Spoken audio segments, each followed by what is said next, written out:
This is my lifelong dream of being in the NFL. So knowing that my first regular season game and my debut will be as me as a starting receiver is definitely a great feeling.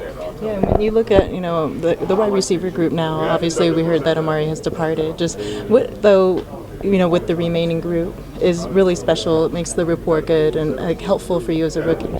We got people that can do everything in the room. Like no matter who on the field, it's always going to be the same. There'll be no drop off, and that's the best thing about it because we have a bunch of role players in the rorom. So as long as everybody play their role, everything will work out smooth.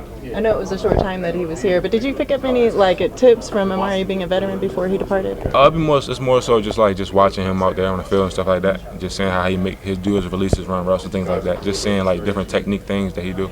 You guys have brought in Amari Cooper. And looks like that's no longer on the table. Does that change anything, or was he here long enough? Well, I feel because he's he's a talented player now, but he called Pete this morning, had a good conversation with Pete, and I think he's just done playing. But you could still see the talent was there.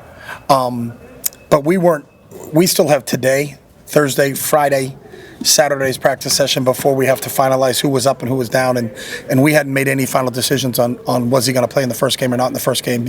He was training with us and got reps and all those other things, but it was a matter of usually I think for everybody you're not making your final 46-man roster or 48-man roster until Saturday anyway, so we hadn't had any discussions. We said we were going to go through Wednesday, Thursday, Friday, Saturday, and then we determine who was up and who was down. So it's unfortunate because I think the world of him. I think he's a heck of a football player. He's had a heck of an NFL career, but he knows in his heart what he wants to do. So I wish him the best. I've always been a big fan of his. Outside of Jacoby, this is a young wide receiver group. Yeah. That's probably good and bad, whatever, all those things. But how do you feel about the young wide receiver? I feel good. And I think part of it for me, my comfort level as a coach is Geno is there.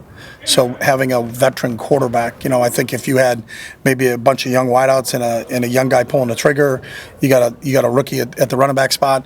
That's a little bit different. But I think the fact that Geno's there, that Jacoby's there, has got a lot of reps, and then there's a lot of experience at the tight end spot. So we feel pretty good about some positions, but the other guys, that's what this league is. There's going to be certain spots where no one's totally set in their depth at every position and got veterans playing everywhere. It just doesn't happen that way. There's some positions you feel really good about. Other ones you feel good, but you're not sure until you get them in a game. And so that's what I'm excited about, those young guys getting a chance to go play in a game.